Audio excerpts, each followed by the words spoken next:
right, you guys, you ready back there? I guess I can't swear since they're taping it again. So I guess I'm out of luck on that one. Tracy, why don't you introduce yourself since you're really the newest, not the newest. I'm new to the class. Exactly. Yes, okay. I'm Tracy Wick. Hi, everybody. I came over a month and a half ago from Coldwell Banker. I've been a realtor since '93. I'm not always doing transactions, so I'm jumping back in. Your license goes as old as mine. What's your ID number? 262816. Oh, I've got her by 3,000. Yeah. 59. Woo! 59766. I don't know if vintage is a good thing in that case, but there it is. There were a couple here that were older than us. Okay. Not older, more experienced than us. Yes. So, all right, title insurance. You guys know, let me rephrase that. How many title policies are issued if there's a mortgage, if it's a mortgage deal? Two. Okay, 2 is the correct answer, but who do they go to and who pays them? The seller pays for their own title insurance and the buyer pays for their own title insurance, is that right? It goes from seller to buyer, okay, at the price, the sales price, okay, that's the premium.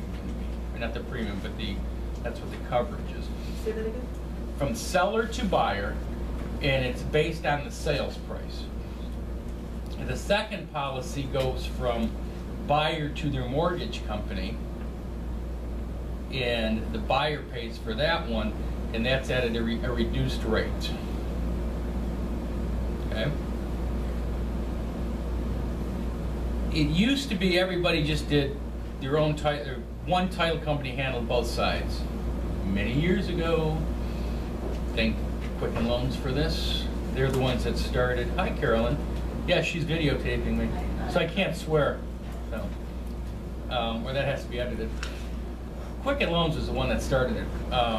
Title Source many years ago, where things started getting split policies because they realized how much money was out there. They didn't want to leave it on the table.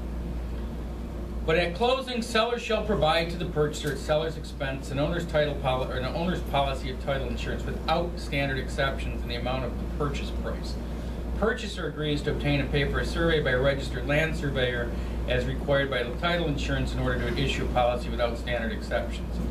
If purchaser does not provide a survey, the policy of title insurance will be issued with standard exceptions. Now, very few deals now get even mortgage surveys. They're not even doing them anymore unless you ask for it. So if it's something that's important to your client, then you need to get it. And things have changed a little bit. There's even more policies with greater coverage, which they're either called Advantage or Eagle policies or something along those. And they're a little bit more expensive and they cover a few more things. I will have Charlie or Jenny teach a class on to explain it a little bit better. Okay. Lender's policy of title insurance. This is the second part. This is for your buyer to the lender. Purchaser and seller acknowledge that the purchaser may select a title insurance company of their choice to issue the mortgage title insurance policy. By execution of this purchase agreement, purchaser and seller hereby consent to such election, notwithstanding the fact that such title insurance company may not be the same as or are underwritten by the same title company issuing the owner's policy of title insurance set forth in paragraph 18 above, and further acknowledge that such selection will not reduce, diminish, or impair the coverage of the owner's title policy, title insurance, and set forth in paragraph 17 above. That could be the longest sentence I've ever written, and I can't believe I've never changed that. Oh my God. Carolyn and I, Carolyn was my proofreader on that, and that one slipped by. Basically, that's in there because there was a big issue when they went to split policies, if there was time frames that people weren't going to be covered, okay? Now it's a non-issue, okay? Maybe we take that paragraph out, or at least 6 or 7 lines out of that sentence. Remember, they're on a cash transaction. How many title issues, title policies? One. That is correct. Seller to buyer. The other thing I want to mention on this is with bank owns, Fannie Mae's, if you split the title insurance policy, they are going to charge you more. So as much as I want you guys to use First Centennial, be careful what you're doing, because it could potentially cost your client a couple $1,000 more on their closing. Do they pay for that, the sellers, when you're dealing with banks? What's that? Sellers pay for title when you're dealing with banks? That's what I'm saying. If you use their title insurance, if you don't split it, they'll pay for, what they'll do is they'll pay for their half, you're still paying for yours. Unfortunately, if you split it, they're going to put the whole thing on you, is what they end up doing, both sides. And it's clearly written. Now HUD has changed it, they'll let you use whoever you want. That's something relatively new. Okay? But it's not completely free, the buyer's still paying for half. Correct. That is correct. These bank owned or HUD owns, those are that's the Bank owns, you want to make sure you're not splitting the policy. HUD, it's okay to split the policy. Pete, what about new construction? Oftentimes the seller wants to hold both sides. That is correct. If my saying in everything is choose your battles wisely and know what hill you want to die on. As much as like I say, I want you to use First Centennial as much as possible. If it's going to cost your client money, be careful what you do, and if you're not sure, come see me and we'll talk. All right? But yes, new construction likes to do things a little bit differently, because they're getting a very reduced rate from the title. So what is the meaning behind that? Why would they hold both sides of the title? I just said it. Well, Because they get a very reduced rate. Yeah, but is that the reason? They're getting Yeah. a reduced rate to the builder, so Yes. they want to make it up on the buyer side. Okay. Thank you. Yes. So, all right, release. Purchaser recognizes that seller has provided the purchaser a required seller's disclosure statement. Purchaser has been afforded the right to an independent inspection of the property, and purchaser affirms that the property is being purchased as is, and hereby knowingly waives, releases, relinquishes any and all claims or causes of action against KWNMC, which is what? Keller Williams Northville Market Center. Its officers, directors, employees, and independent sales associates. Purchasers and sellers recognize and agree that brokers and sales associates involved in this transaction are not parties to this agreement. Brokers and sales associates specifically disclaim any responsibility for the condition of the property or for the performance of the agreement by the parties. KWMNC assumes no liability or performance of any inspections or statements on seller's disclosure. That is the cover your butt line for us. Now, just because all that's in there doesn't mean you can't get sued. Okay? Anybody can sue anyone at any time. And believe me, it happens all the time. Pete? Yes. Both of those boxes are for Mr. and Mrs.? Yes, that's just the purchasers on this one. There's a lot of on this form that require both buyer and seller, and then there's some that just require buyer. There is something in here that, and I'll talk about it when we get to it again, but commission is on purchase agreements, right? How we get paid shouldn't be on purchase agreements. However, going back to what I just said about choosing my battles wisely, everybody has, most of the PAs out there address it. It doesn't matter what's on the purchase agreement when it comes to commission. And I keep trying to tell you guys that, everyone that. Now, there's a good chance that when we review and revise this again, we'll take that off. There's a sentence in here that explains that, kind of. Anyone want to guess what I'm talking about on it? How about halfway down? Right in the middle. Purchasers and sellers realize and agree that brokers and sales associates involved in this transaction are not parties to this agreement. Exactly. We have nothing to do with it, okay?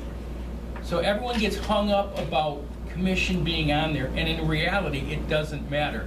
How do you guys know where you're getting paid or what you're getting paid? Buyer agency. MLS? The Or- MLS clearly states what you're getting paid. Where it says commission, sub-agent, buyer's agency, transaction coordinator, what that number is how you get paid. Now, here's a little tidbit for you that's in 23 years has not happened. If you were to show out in Macomb County and it was not listed in our MLS, theoretically they don't have to pay you. So, just a little FYI on that one. It's never happened because, again, the agreement is what you get paid is based on the MLS. If you're not a member of that MLS, they don't have to pay you. If that ever came up, would look at it in a different way, but I don't, most people don't even know that. Repeat, on the page 1, is the MLS number stated on here? No, because is all it says is, remember, the MLS becomes a part of it just because they're offering it out to all the members out there. If something's 2.5% commission, can you ask for more? Who said yes? Yes. Okay, if you're gonna ask for more, when does it have to be done? The beginning. When? Beginning of what? Beginning of time? No. Beginning of class?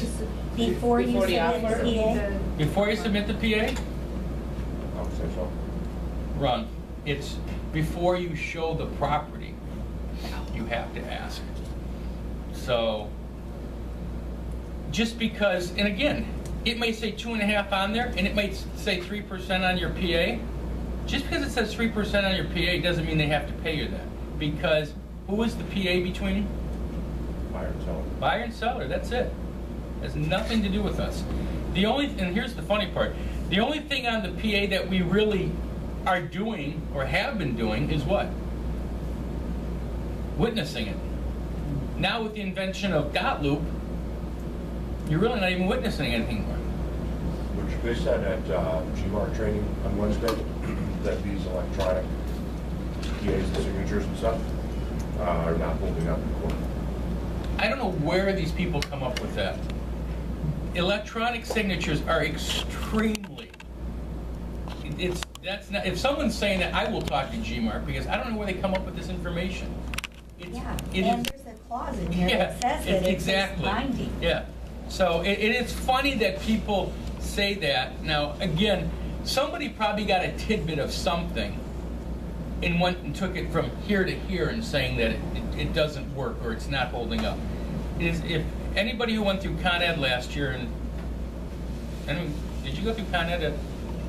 I took a short sale Okay, class. you didn't do the I Con Ed didn't. with us.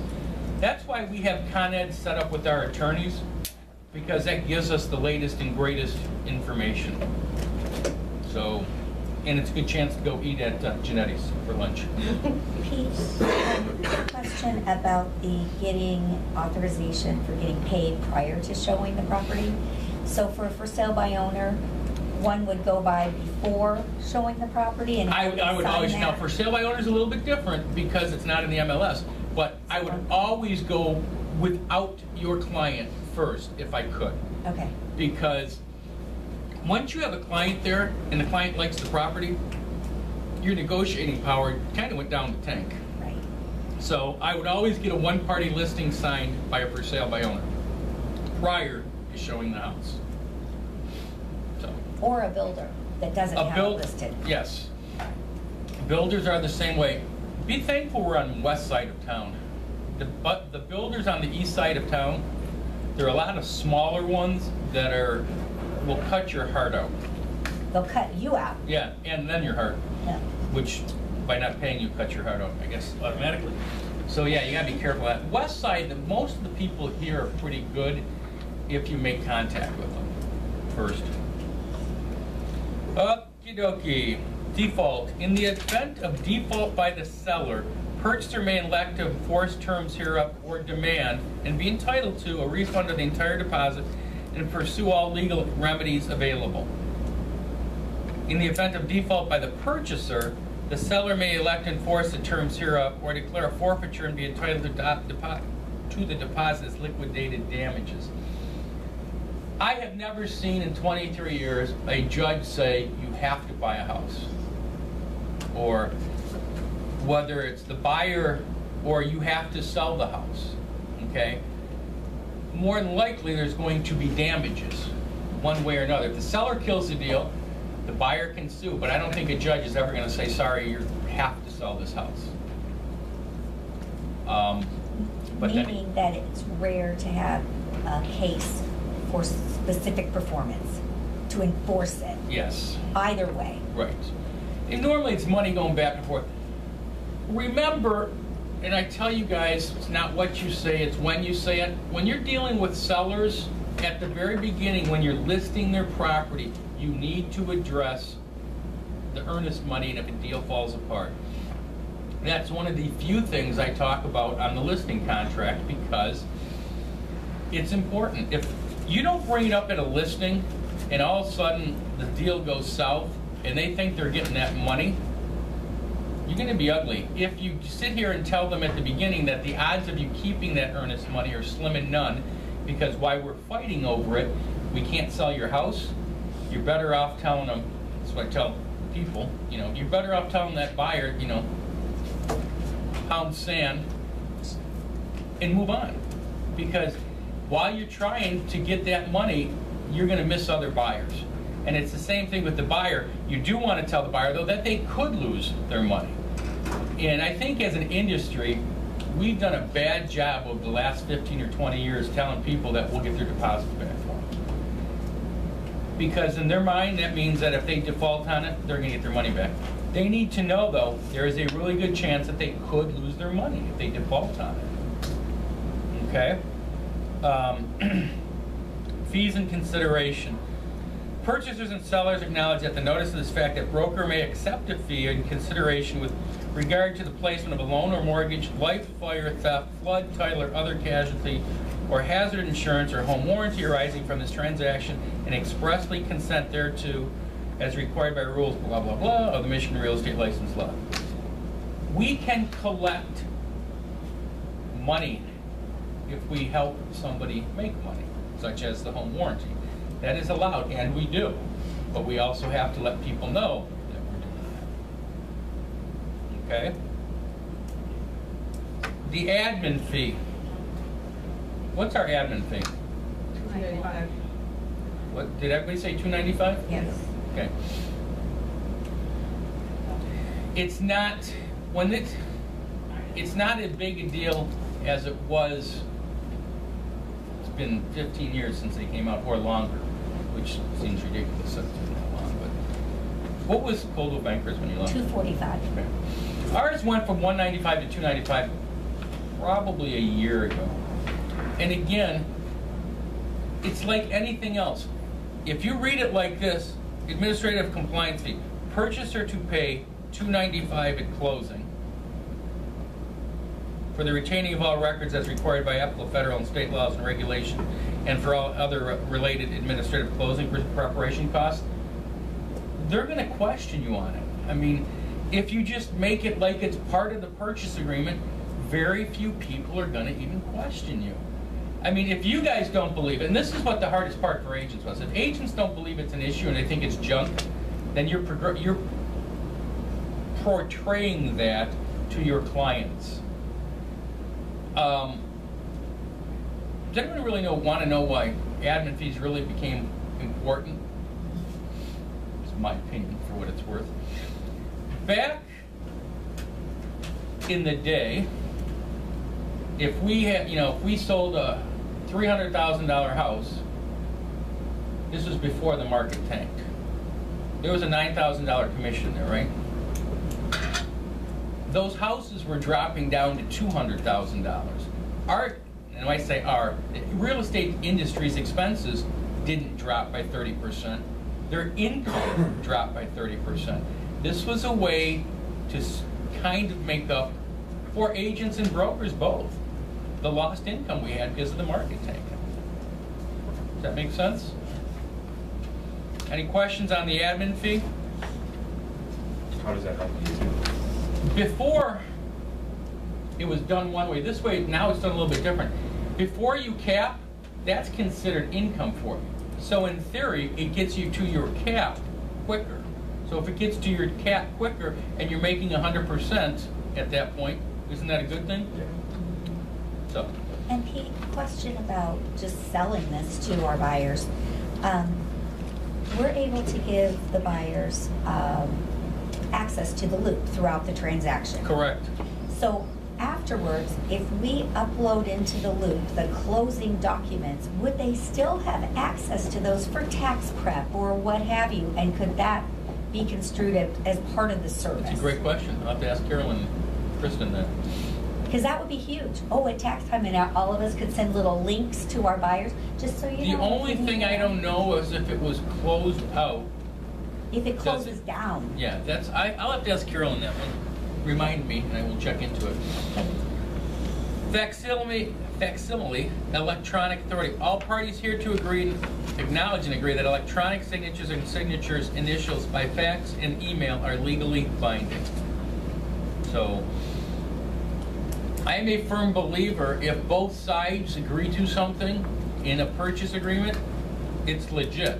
And what they're saying here is both sides agree to it. Now, if somebody all of a sudden crossed that out, let's say the seller, then you might have a case of saying, okay, well, it doesn't work. But that's what my opinion would be. Principal residence exemption. What is that? Homestead?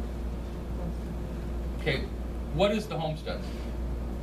Homestead's primary residence for at least 6 months out of the year. And what's the purpose of it? Tax purposes, you pay less taxes on your homestead than you do on your. A rental property or an Oh, investment. yeah. Okay, it used to be called the homestead. Okay, they changed it to the principal residence exemption because of, we talked a little bit about this in the past, but I don't know if you guys have been here or not. People that had multiple homes, let's say summer cottages up north, and this truly was, I think I told some of you guys this, Bay Harbor was the big one, okay? There were people down here that had $100,000 homes, $200,000 homes, but they had summer homes that were worth $1 million. And they were, naturally, the taxes on that home were a lot higher. So they would claim that as their homestead property, even though they were up there 3 months a year. So now, as the principal residence exemption, it's got to be where you spend the majority of your time. And I don't know if it's 183 days or what that number is. And they actually will do, I mean, because it's those cities up there, we're losing a ton of money. I mean, they look at your garbage, when your garbage is going out, they'll look at electrical bills, they'll look at whatever they can get to see when you're in a certain house. So it's enforced? Oh, it is. How? It is definitely enforced. And the whole thing comes down to, you know, we'll see what happens now. Times are getting better. Maybe there'll be a little, you know, it's when the times were bad and all these municipalities needed money, they were doing whatever they could to get that money. So it's now the principal residence exemption. And you can have, well, here's a trick question. How many can you have? One. Everybody agree with that? I would, yeah. I think you can have two. What's the answer to 2? Who says 2? How so? If you come up with an answer, you have to be able to justify it. It was just something I'd heard about. It was about a fault. Alex? I think it's when you own a house and then you buy another house for like your parents or something. You guys have the right answer, but if this was college, you'd get no credit for that because you didn't come up with the supporting document. You can have 2 if you buy your second house and you're trying to sell your first one. You can put a temporary exemption on it for up to 2 years. Now, it really doesn't make sense to do that, okay? Because A, it has to be vacant, okay? You can't have anybody living in there. So what would make more sense? Putting a renter in there that you could get $1,000 a month for, or trying to save $1,500 or $2,000 in taxes, okay? But by law, as far as I know, it's still out there, that there is that secondary, and if you're doing it, if you're buying, you've got to claim it, the second one, your original one has to become, I can't have temporary is the right term, but you have to requalify it. So, very few people even know that, but it is out there. So you had the right answer, wrong explanation. Pete, what if somebody tries to, work the system and they buy the new house? And leave it on? And they're gonna leave it on, yeah. And they'll have one in Madison Heights and one in South Lyon. They're just gonna leave them. Is this a example that you had? Just perhaps in my past. And you know that it's shady. Well, your job is to just tell them that you need to do it, and the title company's gonna say you need to rescind your property. Transfer, or you gotta rescind the homestead. If they don't, and they get caught, they will get maybe fine. assessed back taxes And at the higher I'm not sure how rate. far they can go. If they can go more than 2 years or longer, but they will go after the money if they find out. So Yeah. it's not worth taking that chance, especially since most people aren't going to do it if they plan on selling. It's the person that's taking that first property and converting it to a rental. Those are the people that they're going to have problems with. So, my folks just finished building a home. Mhm. Their house, they're still living in the home that they own. I advise them that when they list it, to keep it as homestead, just so it doesn't show non-homestead on the MLS. Theoretically, if they're into the new property, they can't, But it will unless be- they it do will the be listed for conditional. sale. Unless they do the conditional and no one's living in it. Yeah, and they're not moving until everything's ready to sell, and then we're gonna try and time it all. Yes, and that's okay. Where the issue becomes is when people, let me ask you something.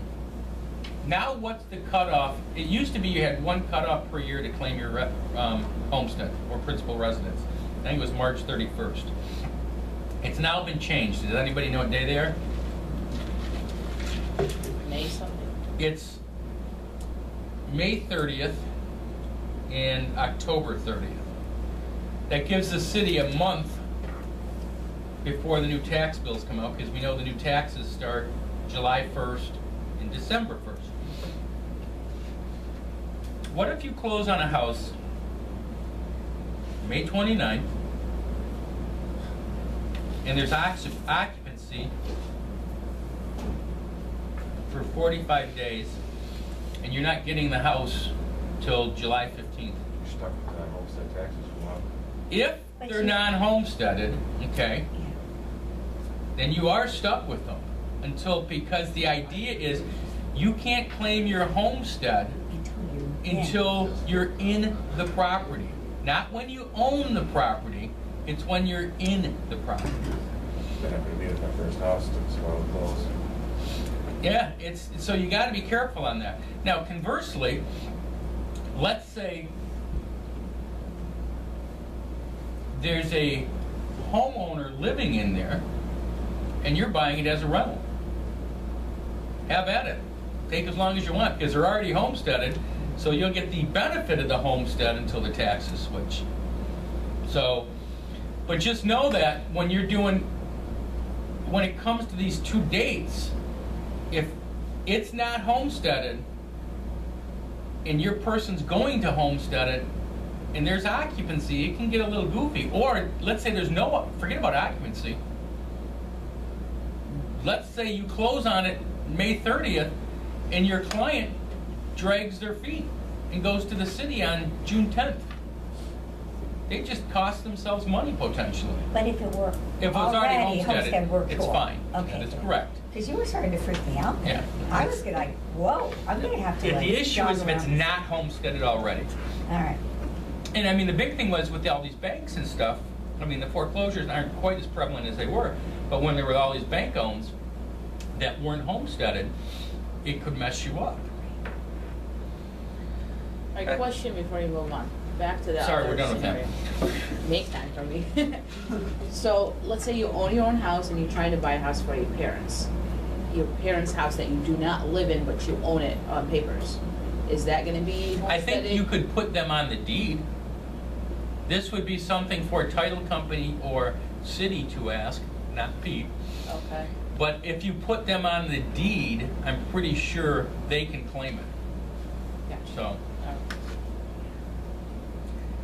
Alright. because if you don't put them on the deed, what everybody would do, if I had money enough and you guys all needed a place to stay, I could buy them. It's basically the same as a rental, right? Family Not member or paying not. taxes. Right. So, alright. I'm gonna let you guys read 26 quietly to yourself, because that's just a mouthful of nothing. So.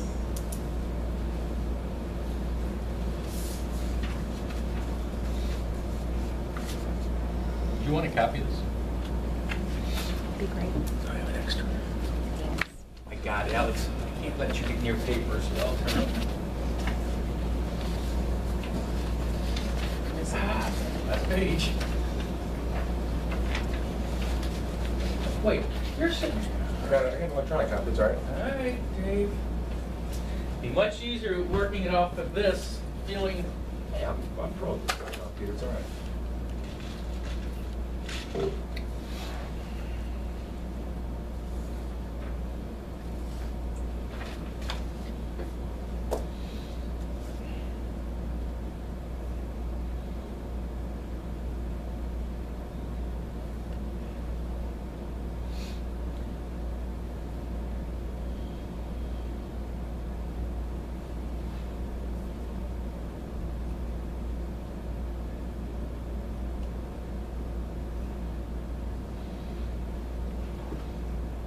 All right. Here's the good part of this. I did pretty much this whole purchase agreement, Carolyn and I, many years ago. 26 was by an attorney, can you tell?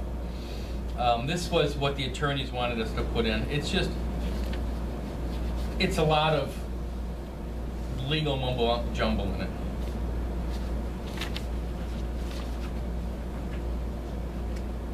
Anybody have any questions on it?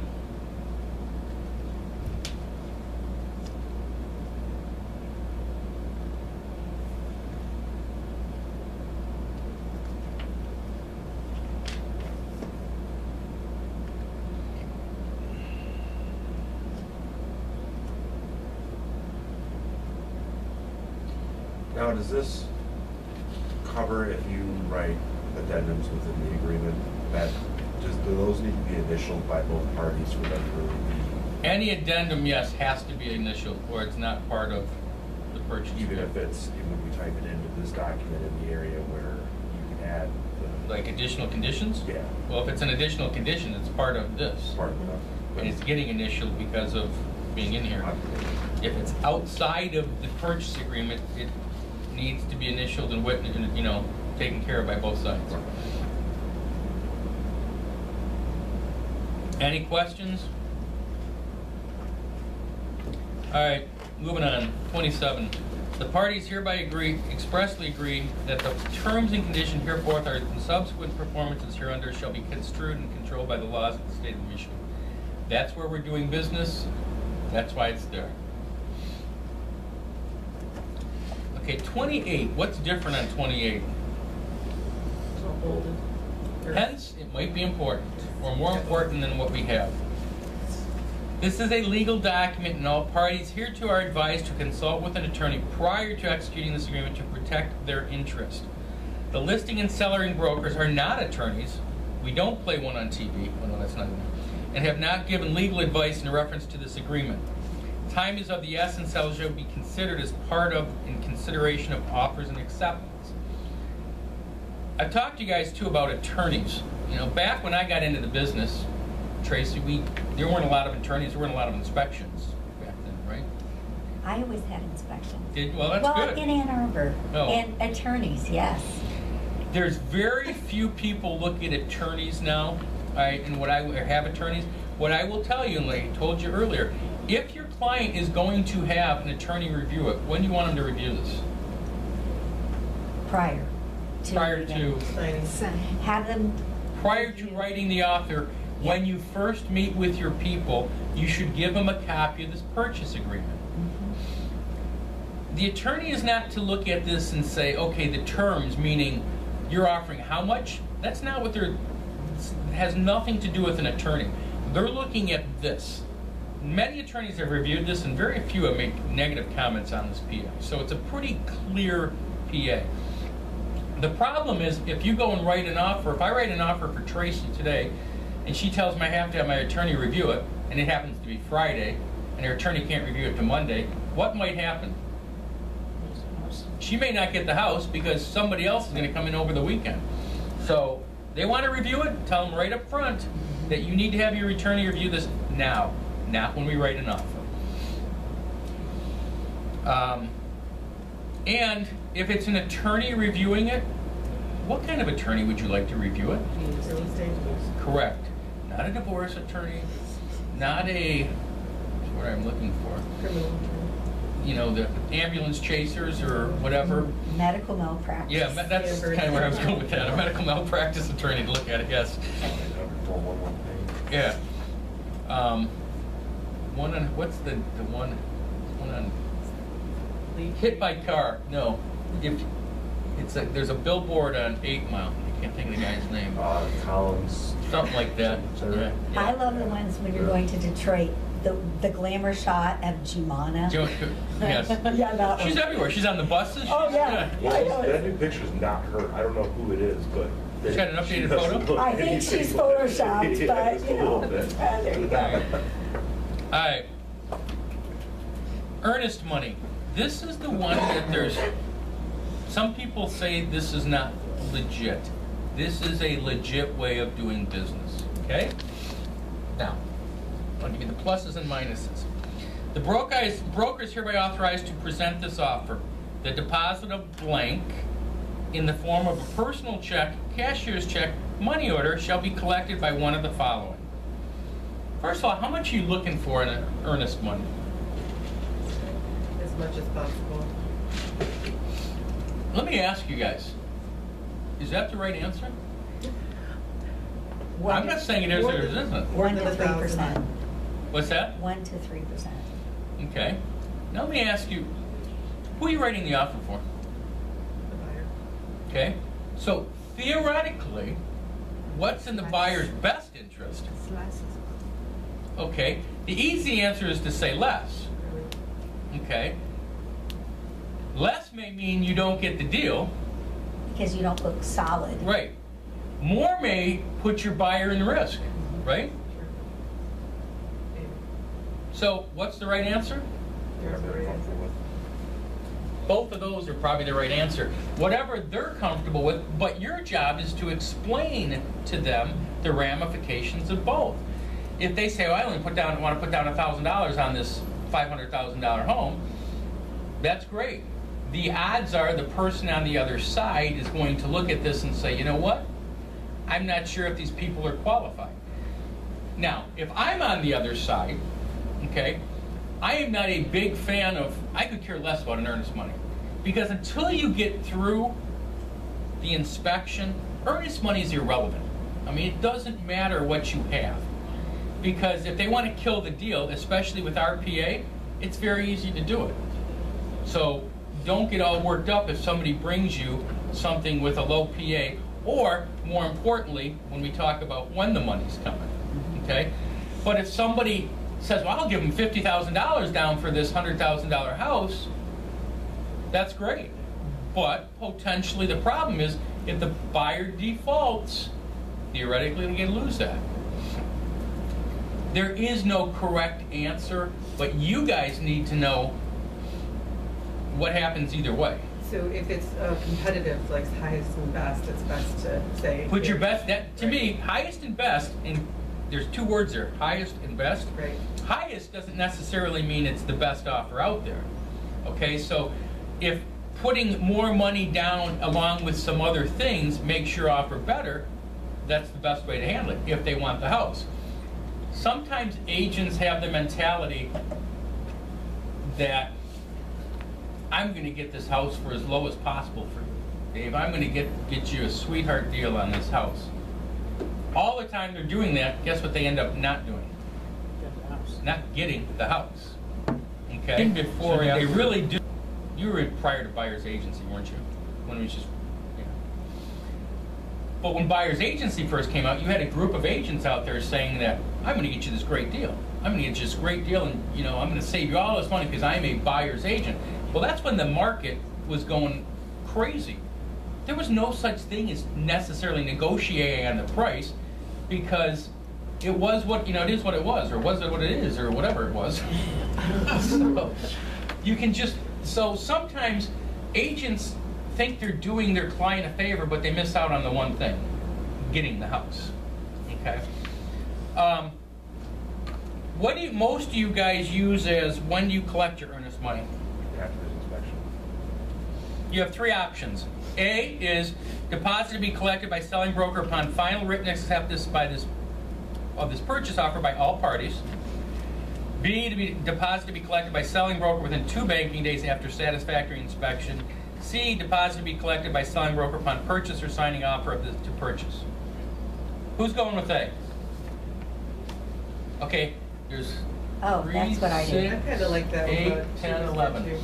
There's 11 of you. I want to see 11 hands up at one point. Okay, so you 3 are going with A. Who's going with B? Okay, who's going with C? I don't see a hand in the back there. You're going with C? What about you? See? Okay, you guys care what I want to go with? I think you would be. I always go with B. B was invented because of me. How's that? I love it. It's the Pete Grace rule. Exactly what it is. Because again, if the deal falls apart, if you take, let me ask you this: if you take an earnest money, let's say on C, deposit to be collected by selling broker upon purchase or signing of the offer. You take earnest money. What do you have to do with that earnest money? Deposit it. Dude, You cannot hold on to that check at all. Okay? I can hold on to it. The office can hold on to it. But you guys can't. And I can tell you, the office doesn't necessarily like checks that have no deals with them. All right? If you do A, deposit to be collected by selling broker upon final written acceptance of this purchase offer by all parties, again, you're potentially holding on to it. You're giving that check and you're turning it in. And then they go do the inspection, and the inspection goes south. Now you have to get a mutual release. It's already been deposited into the bank, and that could take how long to get back? Probably closer to 10. So let's say your buyer gets a release and says they want to go work on or look at another deal. Now you've got to wait till the check clears to see if it was a good check to move it on to the next property. I'll ask Tracy, why don't you like B? I actually would like B, but I have never done B. I've always done Okay. A. B is, and there's some brokers out there that say you can't do that. You have to take you have to put your earnest money in when you write the offer. First of all, what does license law say as far as earnest money? It's consideration. C. One word you're missing there. It's something. Valuable Yes. consideration. Do you have to take money? no. My good word could be valuable consideration. Okay? So, for somebody to sit here and say you have to have money when you write an offer, it's absolutely wrong. It's valuable consideration. That was another thing I talked about at GMAR. What'd they say? They said you can't do it. Right, they can't do this, right? Yeah. Yes. Trust me, I've talked to the attorneys on this. And again, if both sides do this, agree to it, can it be done? Yeah. That's exactly right. But Pete, the one reason I like A is Okay. because, and I'm old school, obviously, but when you have final agreement on the PA, then the purchaser is saying, look, I'm putting up in good faith, I'm putting this money up, I'm going with good faith into this inspection. Do you know what I mean? And Like, absolutely. It gets a little more involved And your buyer's and side. I'm not saying you're wrong, and that's what a lot of agents have. It's the perception that this is a stronger offer and they're not going to back out.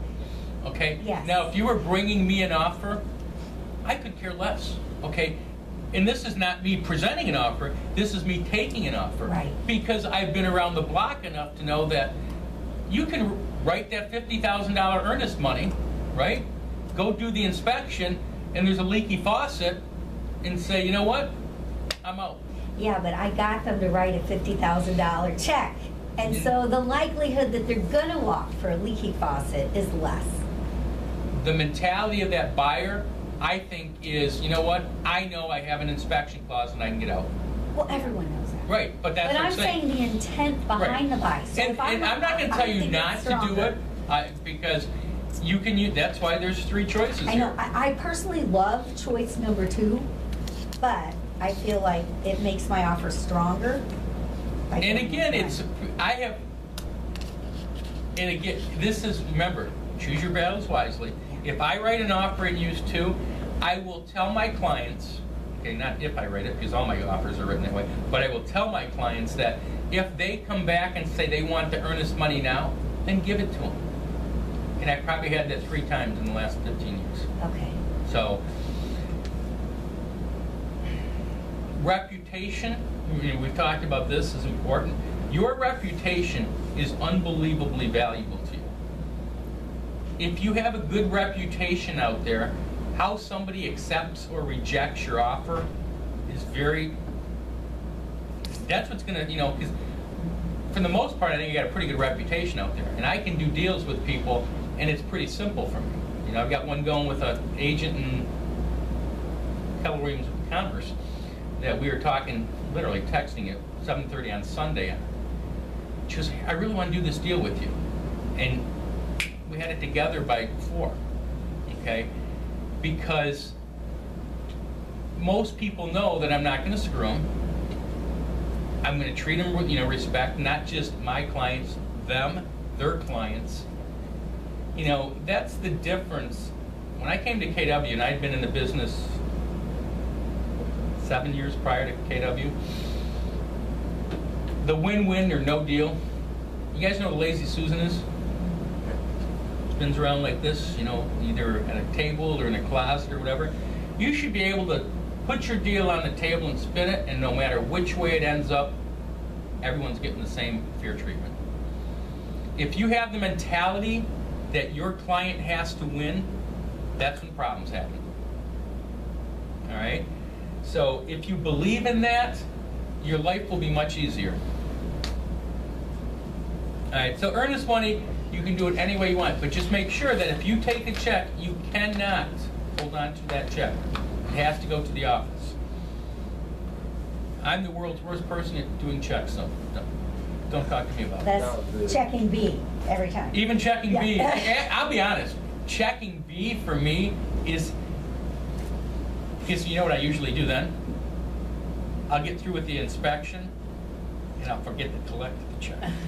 So, I do screw up with things like that. Everybody does. Yeah. The deposit shall be held by Keller Williams or shall be held by blank. With a bank owned, a lot of times you're putting it in with the listing side. Again, don't worry about it because they can't hold on. I don't know why everyone makes a big deal out of it.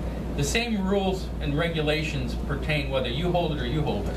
They can't be released one way or another without both sides agreeing to it. In accordance with the rules and regulations of the Michigan Department of License and Regulatory Affairs, Board of Real Estate Broker and Salesperson, and applied to purchase price upon consummation of sale or will be returned to purchaser's offer is declined by seller.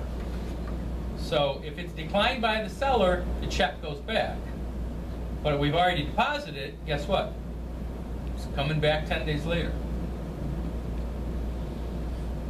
Purchasers acknowledge that the deposit funds must be immediately available. If they say I need to transfer my funds, then you know what? Transfer your funds, because we have had problems where checks have bounced. And what happens if a check bounces? Fees are assessed. That's true. But more importantly, what happens? What do you have to do if a check bounces? Yeah, that's all listing agent.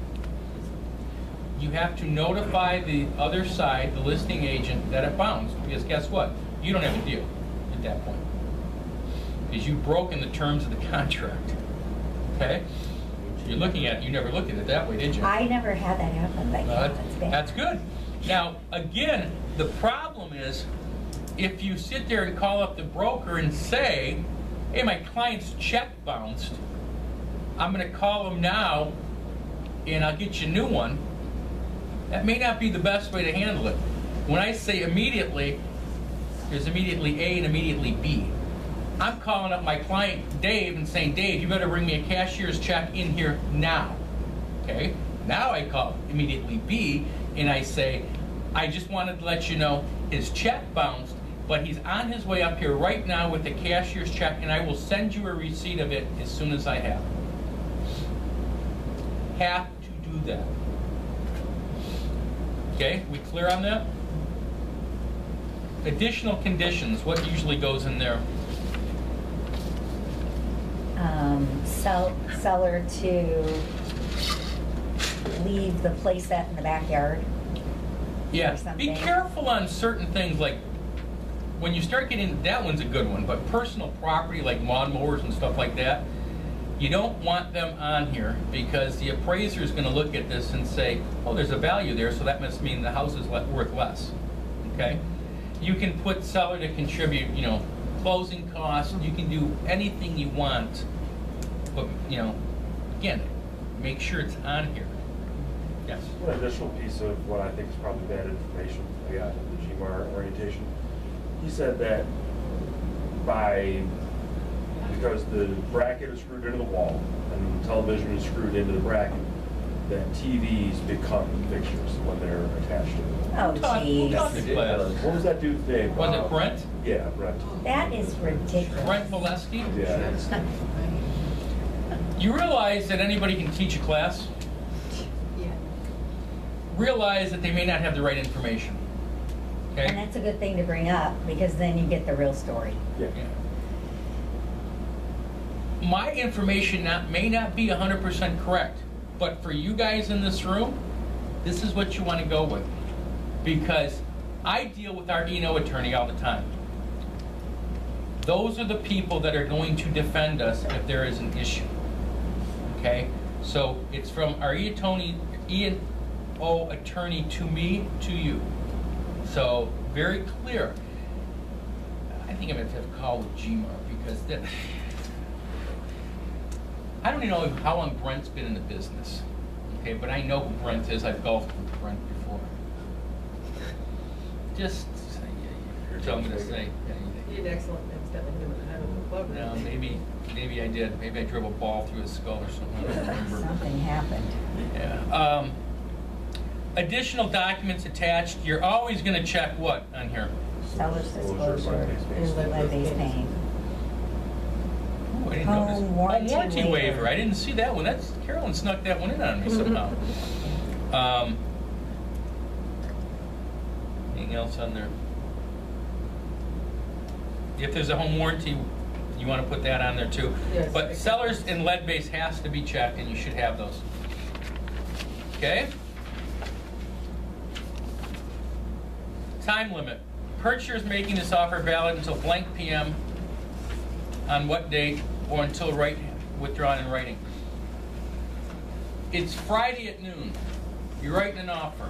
What are you putting in there? As far as when this offer needs to be responded to. Depends if they got an open house on Sunday or not. Okay? I'd say Saturday at 3. Okay? Anybody else have anything? I said Monday. Monday? I don't know if I would put one on there unless it was, Why wouldn't you put one on there? I don't know, I just. Because I told you that? No, I didn't remember if you told me or not, but I said them. I am one that, again, I'm very careful on that. Yeah. My first call is going to be to Tracy, if she's the listing agent. Not my first call is just to Tracy. You gotta, Just generally. Yeah. I'm going to ask, when do you think you can present this offer? Right. If they say I can have it done by 5, I'm going to say put it by 6. If they say I'm not going to get till Monday, I'm going to say, no, I really would like you to present this tonight, and I'd like a response back. The problem is if you put it by 5 and you don't know, And they're out of town. great, guess what happens? 6 o'clock comes and it's not presented, your offer is extinct. Conversely, if you wait till Monday, what do you think that agent's gonna do? They're gonna call everybody that showed that house and say, do you have any interest in it? They're going to scare up a highest and best scenario, right? You wanna get that offer presented as soon as possible. I would love to go back to the good old days of presenting offers to the clients. The listing Personally. agent or the buyer's agent would go present the offer to the seller. That was the best thing in the world. Unfortunately, that has gone by the wayside, and very honestly, it was kind of goofy if you really think about it. Tracy and I can relate to this. Back when we started, you worked for who? Both sides worked for the seller. Yeah. So in reality, it really didn't matter that we were presenting the offer because you were doing what was best for the seller. But along comes buyer's agency, and now you're working for the buyer, and that's when we kind of stopped presenting offers. Do you think if you were to be able to present your own offer, you would have a better chance to get your client's offer accepted? Absolutely. Unless you're a total moron, in which case, stay home. So you got to be careful with that, but you want to get your offer accepted right away. So I will always call the agent and tell him, you know, when are you going to present it? Well, send it over to me and I'll get to it later. And again, that may not even be the best case scenario. Because you send it over and now you're out there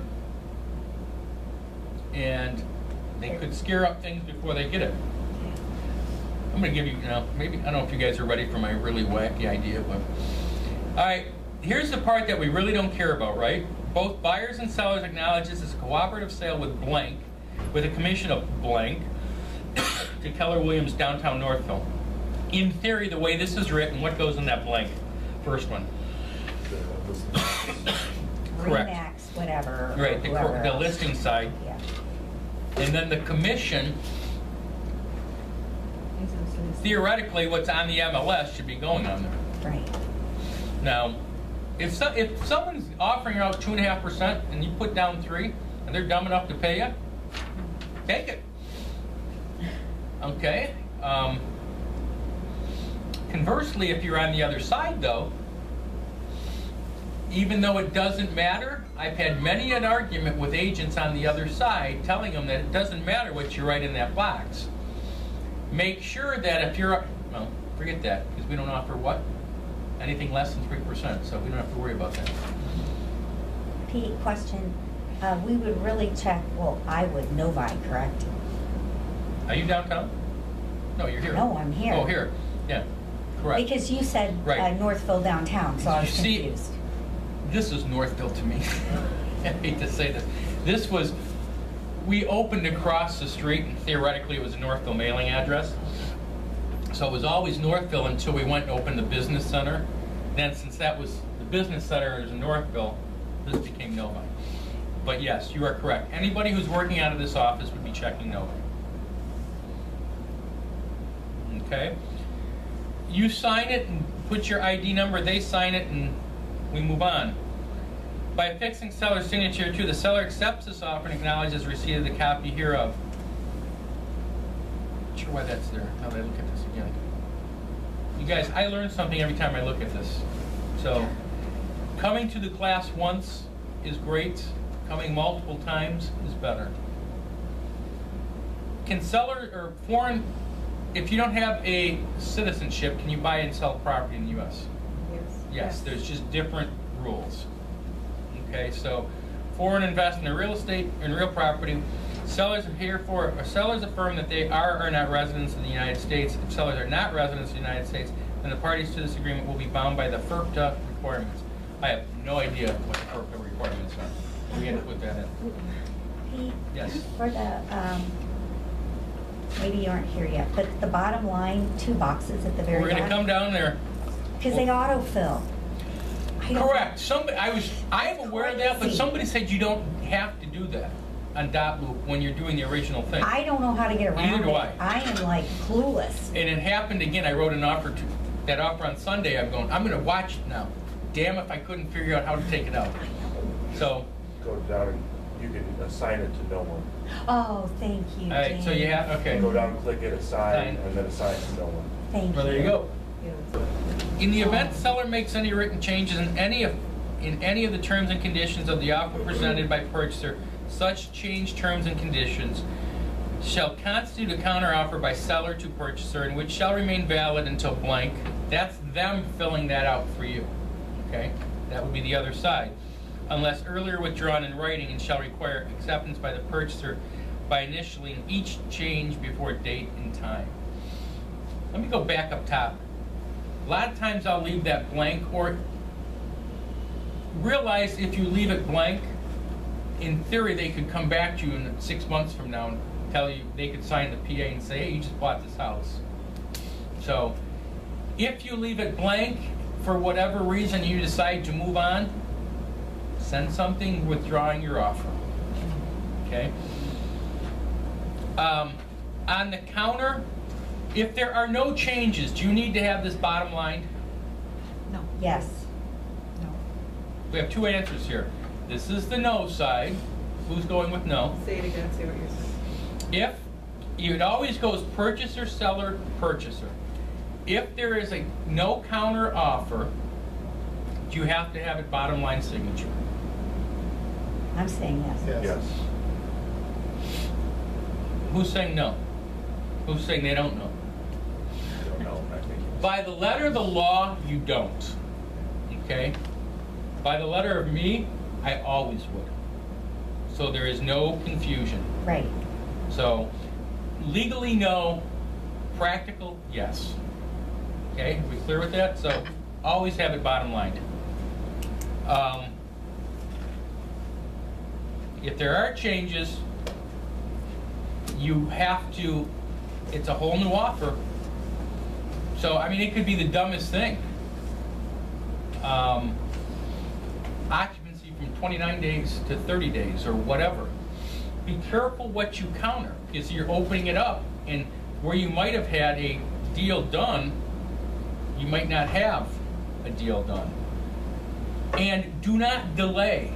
If your client says, hey, I'll take the offer, especially these days, get the thing signed electronically. I've heard stories where the agent said, okay, I'll get it signed, I'm going to lunch, and guess what happened?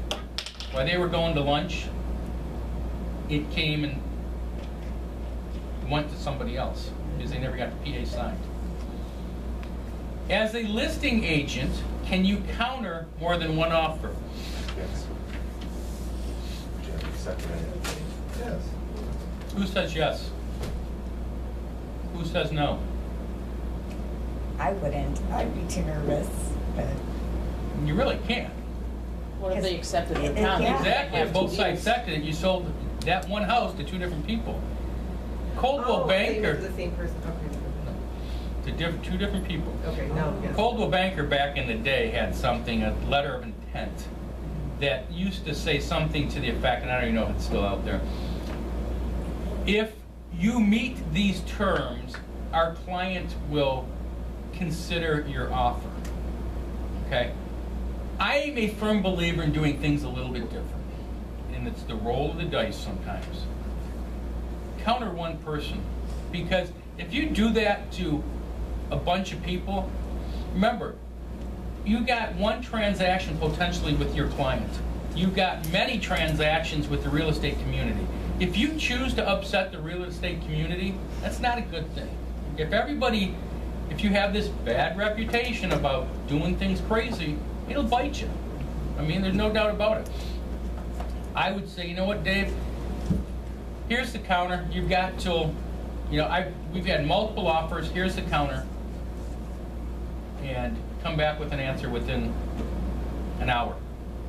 I mean, sometimes we put counters so far out there that the client's either going to know yes or no, right? Are they going up or not? Plain and simple. The client knows that they're going to come up. So why do we make it this long, drawn-out process?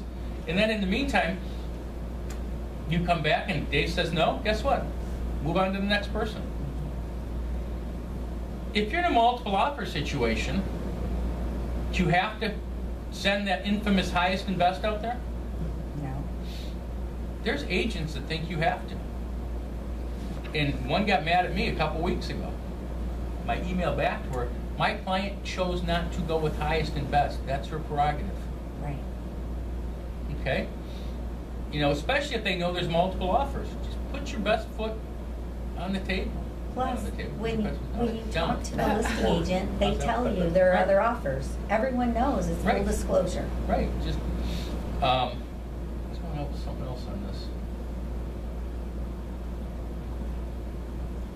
Do you have to take the highest offer? No. Because the highest may not be the best. We talked about that. I remember back in the day, 17 offers at one deal. And this was in the day of presenting your offer. So we're all lined up in a room, and actually the person that got the deal was probably one of the lowest offers on it. And the reason she got the deal was the homeowner was home when they saw the house. It was like the only showing they were home for. They met the people, and the homeowner liked them. And that's who she wanted to sell the house to. Mhm. And was the homeowner older? Probably. Yeah. No, you're right. And Yeah. it makes a lot of sense. Sentimental. Yeah, and so you got to realize there's different ways to do things. And when it comes to you guys just getting into the market, or the history of agents in the last 23 years, the ones that got in 06 to 12, the skill set, I hate to say, was pretty bad, because they really were dealing with bank-owned properties. And there, in most cases, there weren't sellers on the other side, so they don't know how to negotiate the deal. You were dealing with banks. You guys coming in now, it's changed a lot. The pendulum's starting to swing back to normalcy. And so you do need skills, and this is why Mike and I have tried to change a few things in the office as far as learning how to sell real estate, not just picking up the phone and cold calling, because that is a small part of it. I want you guys to know how to negotiate. I want you guys to understand what, know your product like we've talked about. We're going to go on tour again, hopefully next week, if I can set something up. But anybody have any questions on the PA? I think, does anybody got any requests that you want me to teach before I decide where we're going with this? Listing agreement. That's what's going to be next, unless I do agency again. Who went through agency already? Avita, you've gone through it numerous times. Raise that hand back there. The rest, you haven't gone through my agency class? Oh. We'll do an agency next week. And that'll be one and done. I will go through it. To me, agency is the most important thing I can teach you. Because if you understand it, it will make your life go a lot easier. If you don't understand it, you're barking up the wrong tree. All right? No questions? No comments? Have a good day. Go sell some houses. Thank Turn you. off the camera. Hopefully it didn't have to be too much editing. I didn't throw too many No, you did well. bombs out there.